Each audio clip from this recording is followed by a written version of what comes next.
গাইবান্ধার বাজারগুলোতে নিত্যপণ্যের মধ্যে সবচেয়ে আলোচিত হয়ে উঠেছে পেঁয়াজ। মাত্র এক সপ্তাহের ব্যবধানে কেজি প্রতি পেঁয়াজের দাম বেড়েছে প্রায় ৪০ টাকা।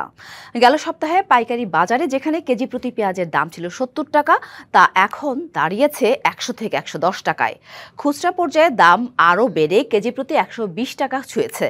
পাইকারি ব্যবসায়ীরা বলছেন, হঠাৎ করে পেঁয়াজের সরবরাহ কমে যাওয়ায় এই মূল্যবৃদ্ধির মূল কারণ। তারা জানান, ভারত থেকে পেঁয়াজ আমদানি অনেকটাই কমে গেছে। অন্যদিকে মৌসুমি পেঁয়াজের মজুত শেষের পথে, ফলে বাজারে সরবরাহ সংকট তৈরি হয়েছে। বাজার ঘুরে দেখা যায় অনেক আড়তে পেঁয়াজের মজুত নেই। অন্যদিকে সাধারণ ক্রেতারা বলছেন, বাজারে নিত্যপণ্যের লাগামহীন মূল্য বৃদ্ধিতে তাদের দৈনন্দিন জীবনযাত্রা কঠিন হয়ে পড়েছে।